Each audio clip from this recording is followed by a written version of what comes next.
Bonjour à tous. Aujourd'hui, je vous invite à partager une grande épopée. Nous sommes à Ajaccio, la cité impériale. Et cette ville a connu deux empereurs. Tino Rossi, l'empereur de la chanson, et bien sûr Napoléon. Sa ville natale lui rend hommage à travers les monuments comme ici, le Casone. Et nous allons mitonner le plat dont l'empereur raffolait. Et moi, comme toujours, j'y mettrai mon grain de sel. Napoléon voulait dévorer le monde. Et pour cela, il avait besoin de force. Ses plats préférés? Alors moi, ça va être un rôti de veau Orloff. Et toi, tu vas faire quoi, Romu? Si on faisait un veau marengo en rajoutant un peu de clémentine dedans. Pour ce dîner impérial, petite compétition entre le chef étoilé Romuald Droyer et un amateur éclairé. Voilà la différence entre l'amateur et le professionnel. Puis nous dresserons la table dans un salon d'apparat dédié à l'épopée napoléonienne. Notre décorateur Anthony va faire des merveilles. Il y a à l'hôtel de ville un très beau salon. Je crois que ça ferait une salle à manger magnifique. Aujourd'hui, je vais mettre mon grain de sel sur une table étincelante, comme Napoléon himself aurait apprécié.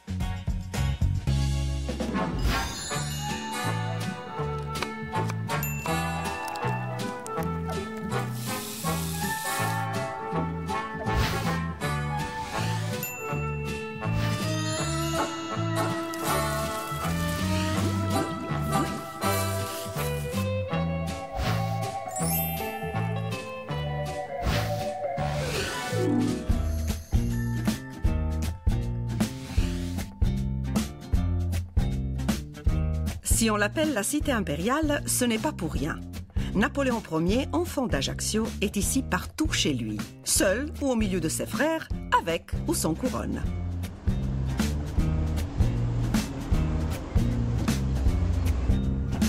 Le 15 août 1769, un petit bambin appelé à devenir un grand homme naissait dans un immeuble de la vieille ville. Et c'est à quelques pas de sa maison natale que nous allons cuisiner deux de ses plats favoris. Bonjour Romuald. Marina.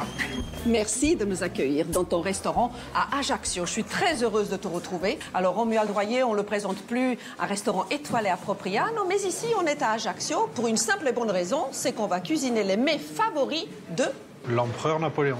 Napoléon Ier, s'il vous plaît. Tu ne seras pas seul en cuisine, je te rassure. Avec toi, un amateur, mais un très bon amateur, avec un nom prédestiné, Pierre Plat. C'est pas mal, hein? C'est parfait. Et espérons qu'il pourra mettre les petits plats dans les grands pour cuisiner une saveur exceptionnelle de notre terroir, le veau. Pierre Plat a longtemps exercé ses talents de maître d'hôtel dans un palace de l'Alpe d'Huez et dans les restaurants diplomatiques des pavillons de la France, lors des expositions universelles de Hanovre et de Nagoya. Romuald, Pierre, comment ça va? Très bien. Vous allez mettre en valeur un produit très noble, un des plats que Napoléon adorait. Qu'est-ce qu'on fait? Alors moi, ça va être un rôti de veau Orloff. Et toi, tu vas faire quoi, Romu? Moi, un veau marengo, parce que bon, Napoléon, le veau marengo. Eh oui. On précise quand même qu'à la base, on a commencé par le poulet marengo. Oui. Et Napoléon y aimait aussi rajouter des écrevisses. Exactement. Et par la suite, on a fait aussi du veau sans écrevisses. Vous l'avez compris, aujourd'hui, nous allons faire un tour dans les cuisines de Napoléon. Et nous allons cuisiner un produit noble, un produit de terroir, goûteux, savoureux. Je pars tout de suite à la rencontre de Jacques Abatucci.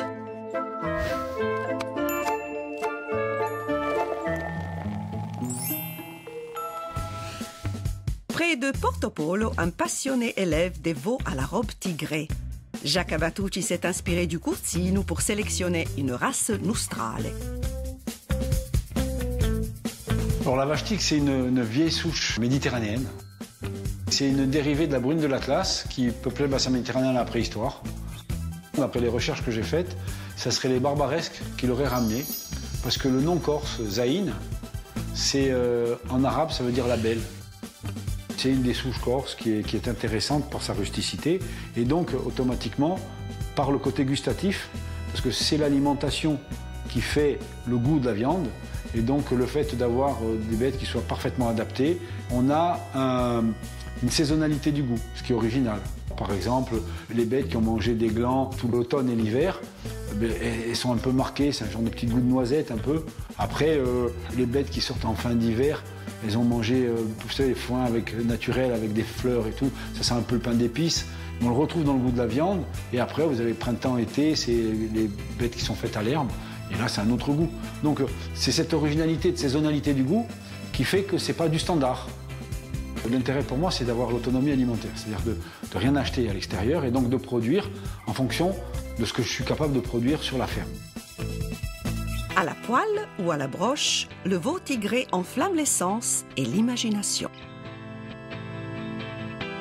Aujourd'hui, je pense qu'il faut réussir à faire connaître notre veau parce que c'est un produit qui est un peu d'exception, parce qu'on ne produit pas beaucoup.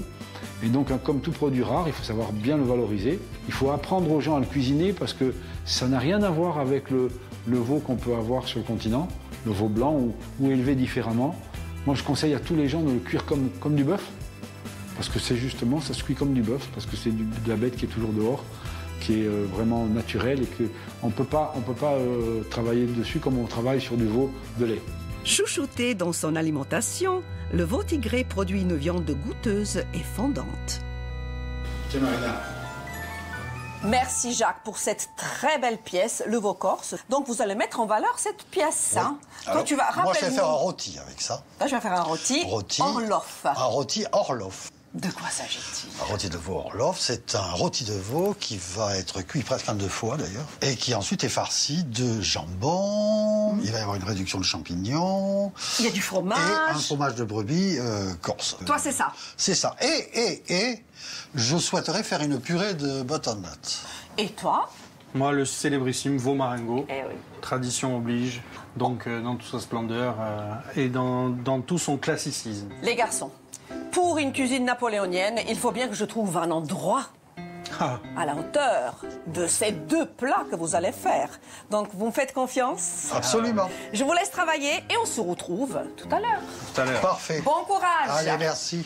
Là, je vais démarrer le rôti. Alors, qu'est-ce que tu vas nous faire exactement? Donc le rôti, là, je le cuis 20 minutes, saisi, mais je le rôtis pas en cocotte avant.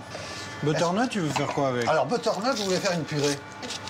Et si on le mettait à Je le mets cuire au entier four. pour le faire confit, Ah ouais. tu ferais une très belle tranche en entier, Ok. on enlève juste les Ah ben, pépins. moi, d'accord. Une belle tranche de rôti, moi je pense que ça pourrait être très Ok, sympa. d'accord, là, ça marche. Simplement au four avec le rôti direct.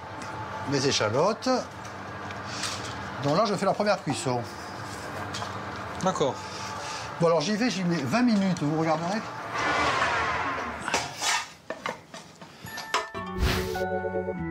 Quelques pas suffisent pour remonter le fil de l'histoire de Napoléon dans sa ville, jusqu'à la maison natale de la rue Saint-Charles.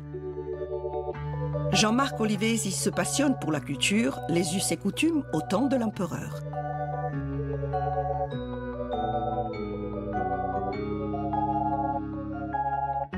Bonjour Jean-Marc. Bonjour Marina. Comment allez-vous? Très bien. Ravi de vous retrouver ici, dans votre rue. C'est un lieu que vous connaissez bien, la Maison Bonaparte.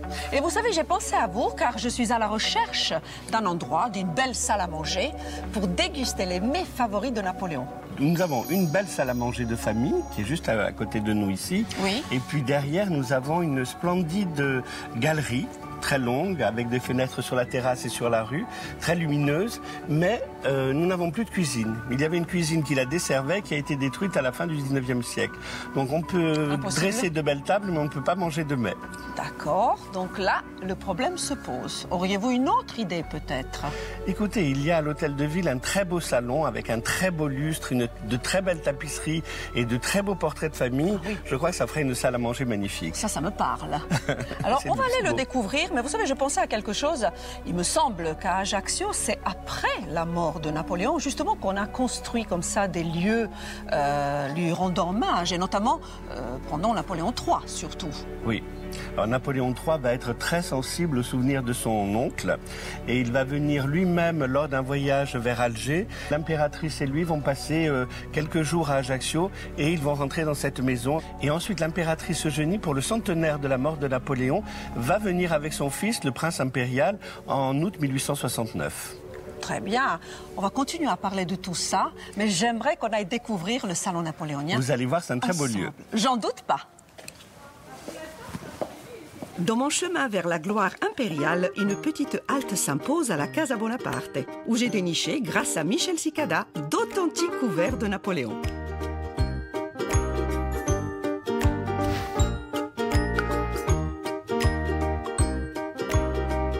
Bon là, l'huile bien chaude. Hein. D'accord. Moi, je veux une caramélisation. Pourquoi je veux la caramélisation? Il faut que ça accroche un peu. Ok. Pour qu'on ait des sucres. Tu vois, la base d'une viande en sauce réussie, c'est toujours ça. On va mettre la garniture. tu mets dedans, Ouais, je le mets direct. Donc, tu as vu les oignons, Ok. les carottes. J'ai mis du thym sauvage, Je vois, de oui. l'arbre baronne. Ah ouais. Voilà. Et un petit peu de romarin. D'accord? Tu sais, je pense à quelque chose. Je vois ces 2 clémentines. Oui. Et si on faisait un romaringo en rajoutant un peu de clémentine dedans? Ah Je bon me dis, et si on la mettait entière comme ça, tu vois? Avec la peau. Avec la peau. Ah oui, moi je Ça va vois bien donner une ça. amertume, non, un peu? Ça va donner une légère amertume, mais je me dis Ouais. qu'avec le vin blanc. Alors voilà la différence entre l'amateur, le professionnel. Ça, c'est des genres de choses, on n'ose pas le faire à la maison. Ben écoute, je Yes. l'ai jamais fait. Non, mais c'est ça, c'est le risque que tu prends en se disant, est-ce que ça va fonctionner? On va bien voir. C'est Ah, quoi? ça, c'est très étonnant. Je crois que Napoléon, c'était quand même quelqu'un qui osait beaucoup de choses. Alors, Oui, ça faut dire. Mais, c'est intéressant, ça. Ah, c'est très bien. Voilà, tu vois, on a nos champignons, là je rajoute un peu de persil. Et il y a des oignons entiers, je vois. Voilà, ce sont des carrément. échalotes. Échalotes. Je les ai mis entières avec ma garniture oignons que j'ai taillés. Ok, ok, Et là, oui. je les ai mis entières comme ça, elles vont confire. J'ai compris. Naturellement Oui, ça te fait un et légume. tout doucement. Et ça te fait un légume presque Ça me fait supplémentaire. un hein. légume supplémentaire. Ah oui, oui, c'est Il m'a pas servi et pour la garniture aromatique ouais. et Ah, pour le ouais, plat c'est pas final. bête, ça. Là, on va pouvoir mettre le vin blanc. C'est Donc, ça, je et vais tu le vas, mettre tout, dessus. tu vas tout décoller. Ah oui, d'accord. Tu vois, donc j'ai pris un vin blanc. Là, on est en 100% vermentine. En vermentine, d'accord, là, on est corse à fond. Combien de temps? Ah oui, carrément un bon demi-litre. Non, mais attendez. Alors, tu vois, par contre, le truc le plus important quand on fait des fonds avec de l'alcool, Ouais. voilà, c'est de flamber au maximum Ouais, pour tu faire sens une l'alcool, là. évaporation d'alcool. Là, ça sent l'alcool, ouais. L'alcool qui s'évapore pas, Ça va te donner de l'amertume, ça va pas ça aller. va- Donc il faut Ouais. le faire monter en température au maximum. Pour ça, moi, je vais le couvrir.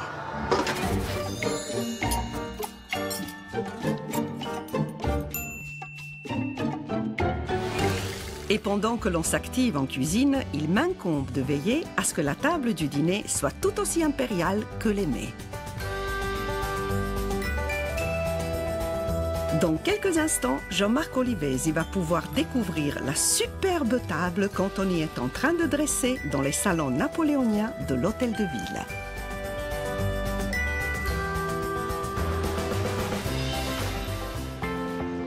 Mais d'ailleurs, Anthony, comment vas-tu t'y prendre pour faire revivre dans ce lieu symbolique le souvenir de l'empereur?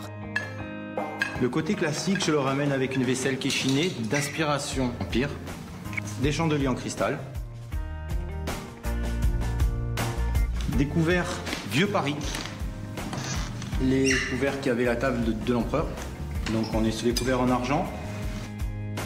Pour les verres, je suis resté sur un verre d'inspiration aussi, toujours pareil, empire, et j'ai rajouté du verre en cristal et de la coupe, comme on buvait avant le champagne, dans des coupes plates. Oui, Anthony, mais tout ça, c'est classique. Et pour la touche de modernité, que nous as-tu réservé? Alors j'ai voulu mettre à l'honneur une créatrice de chez nous, qui est Valérie Santarelli. Donc là j'ai une couronne, la couronne impériale qui a été restylisée, un peu plus moderne. J'ai des dessous de verre qui sont à l'effigie de Napoléon. Donc elle s'amuse avec plusieurs coloris, toujours dans des couleurs empire. Alors les roses, c'est le petit clin d'œil pour notre impératrice, Joséphine. Et je sais qu'elle adorait les roses, surtout la rose couleur thé. Donc voilà, c'est pour ça que j'ai fait ce petit rappel. Napoléon inspire des designers, mais aussi des artistes. Et là, on a une belle démonstration de Laurent Silvagne qui revisite l'image de Napoléon avec son bicorne et sa main dans le gousset. Ce sont des créations qui sont faites en résine et en pierre. Une table impériale autour de laquelle on va avoir beaucoup de choses à se dire. Mais avant cela, il faut achever la préparation des mets. Et avec son veau Orloff, Pierre n'est pas tout à fait au bout de ses peines.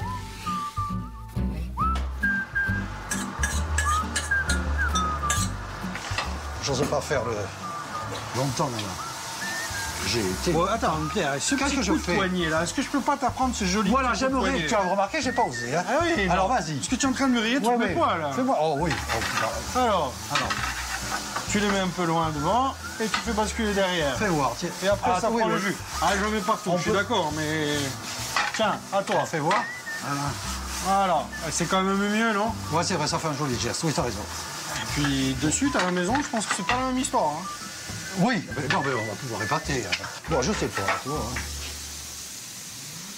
Voilà, c'est parti, c'est fini. Alors, tu m'as dit de faire comme ça, hein. Regarde comme tu es beau, comme tu Ah fais ouais, ça. attends, c'est magnifique. Ça me plaît beaucoup. Bon, alors, on bouge pas. Donc, ça reste là. Donc, on la coupe comme ça. D'accord. Et on va pas au bout. Hein? Ouais, tu vois, 20 minutes, c'est bon. Voilà, et on fait ça. D'accord. 1,5 cm, Voilà. 2 cm, pas Ouais. jusqu'en bas. Voilà. Pour qu'ils se tiennent et qu'ils se Voilà, et fondent qu'on pas. puisse le farcir. Très bien. Donc, je fais ça. Je le coupe en deux. D'accord? Et je place mon jambon à l'intérieur. Et dis-moi, Orloff et Urbain Dubois, là, Oui, eh ben, c'est ça. Hein. c'était pas un peu des grands gourmands? Ah ben oui, ben, en plus Hein? c'est riche. Hein. Attends, tu vas voir ce qu'il va y avoir dedans. Là, et je vais chercher mes champignons. D'accord. Tu as compris? Je commence à comprendre. Oh, ça va, c'est pas compliqué. En fait, je commence à avoir faim. Je suis content, je donne appétit à un grand chef de cuisine. Je suis épaté.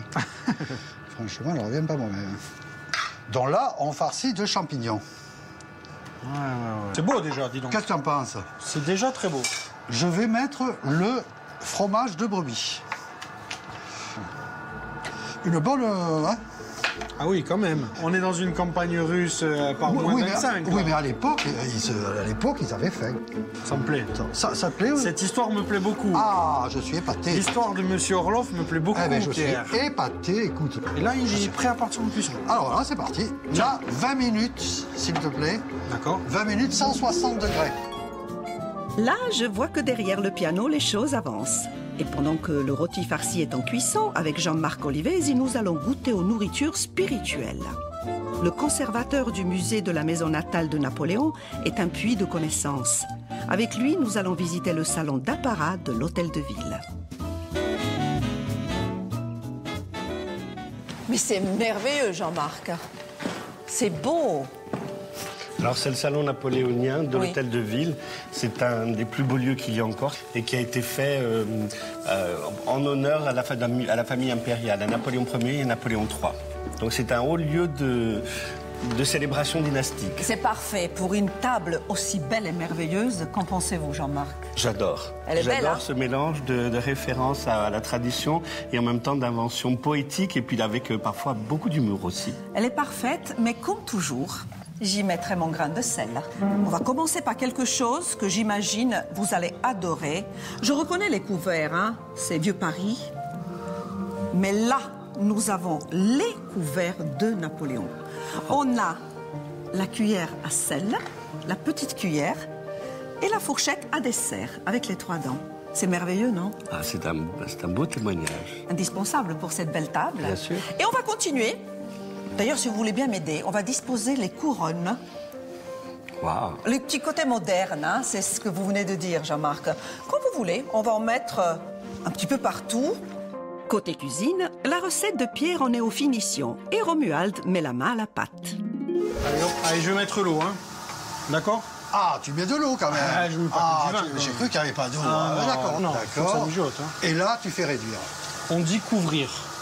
Tu couvres. Je couvre, c'est-à-dire jusqu'au niveau pour que tout soit en train de baigner, d'accord?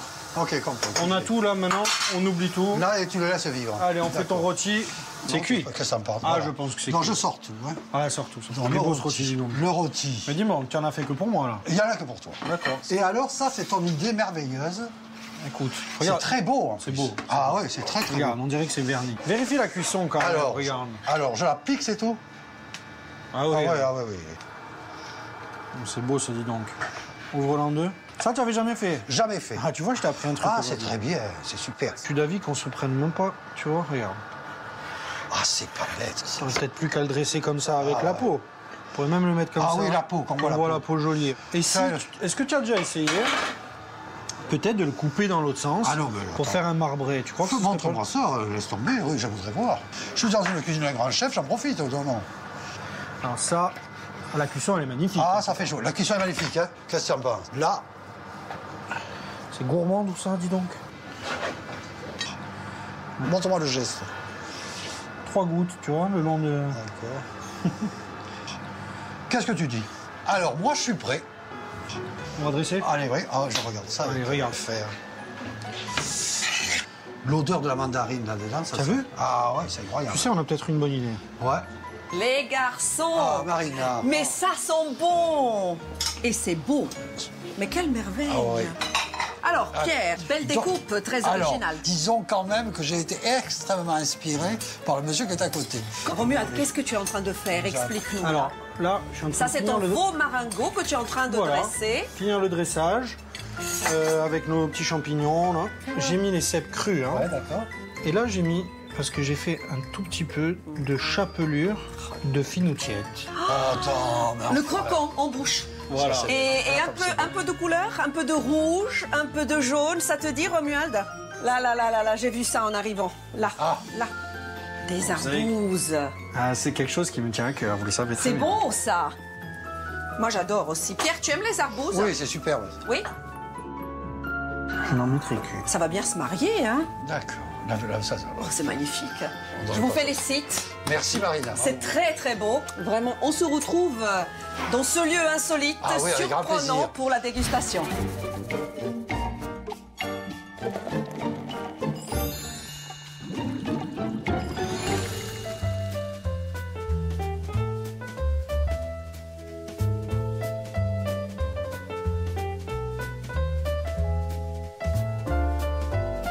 Pierre, qu'est-ce qu'on déguste? Alors, j'ai donc réalisé un rôti de veau Orlov.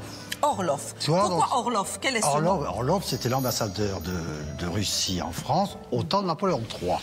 Et c'est son cuisinier, dont j'ai oublié le nom, redis-me-le, que tu adores. Urbain Dubois. C'est Urbain Dubois, donc, qui a créé ce plat. Et l'accompagnement, donc, c'est butternut. Donc, j'étais parti pour faire tout simplement, comme un cuisinier simple de la maison, Une purée. Une purée de butternut. Mais, étant donné que j'avais le génie à côté, qui m'a dit, moi, j'ai l'idée. C'est bien ça. Dans le butternut cuit entier, le thé à 200 degrés, non 170 degrés. 170, hein, c'est ça. Et on laisse courir. Verdict, messieurs. Je voudrais d'abord savoir ce qu'il en pense Jacques, car c'est son produit. Hein. Eh bien, c'est la première fois que je le goûte de cette façon-là. C'est extraordinaire, c'est très bien. Et puis l'association avec le fromage et le jambon, Un bon c'est très mariage. original. Ça me fait plaisir de le goûter comme ça, préparé comme ça. Vraiment, franchement, c'est très original et Bravo, vraiment Pierre. très plaisant. Et attention, roulement de tambour, le chef. Moi, je suis ravi, parce que cette recette, déjà, elle est très sympa comme ça. Mais en plus, elle est déclinable à souhait. C'est vrai que c'est un plat, je pense, que quelqu'un qui a de la créativité, De toute évidence, vous avez fait un super duo. Alors, maintenant, Parfait. il n'y a plus qu'à noter les ingrédients. Moi, je mets ma couronne, je prends mon petit carnet, les ingrédients s'affichent, et moi aussi, je prends les notes.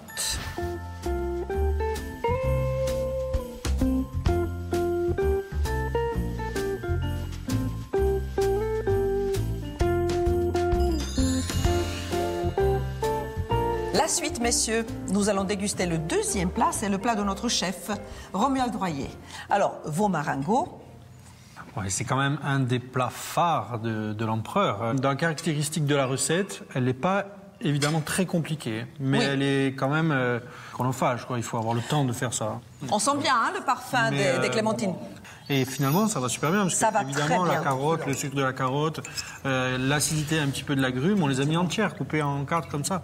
Jean-Marc, qu'est-ce que vous en pensez? J'adore les plats acidulés comme ça, avec ces nuances de fruits au milieu des viandes. C'est vraiment très bon. Vu comme ça, Jean-Marc, on a l'impression que Napoléon était un fin gourmet, qu'il était très gourmand, qu'il appréciait les bonnes choses. Je ne sais pas si c'est juste tout ça. Pour tout ce qui le touchait lui, il pouvait être extrêmement simple. Et puis il y avait aussi l'habitude des tentes, des combats. Et après, quand il s'agissait de sa cour, il fallait que sa cour soit la plus splendide d'Europe.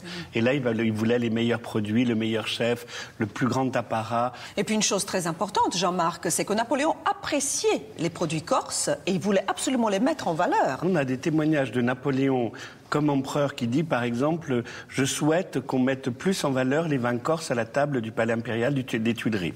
Eh bien, si vous voulez refaire cette recette chez vous, prenez le temps de noter les ingrédients qui vont s'afficher. Et moi aussi, je vais prendre quelques notes.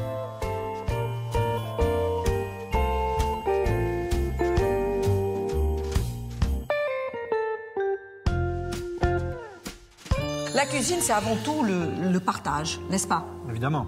Moi, je milite, je lutte tous les jours pour dissocier le côté plaisir de la nourriture et le côté fonctionnel. Bien sûr. Et il faut effectivement se nourrir tous les jours, mais pourquoi le faire sans prendre de plaisir? Bon, ben merci à tous, les amis. Merci Jean-Marc pour vos connaissances. On a appris beaucoup de choses avec vous. Merci à toi, Jacques. Sans un bon produit, il n'y a pas de bon repas.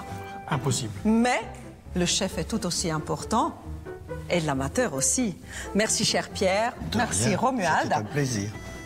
Je vous retrouve très bientôt pour un nouveau parcours gastronomique méditerranéen. Je vous embrasse, portez-vous bien.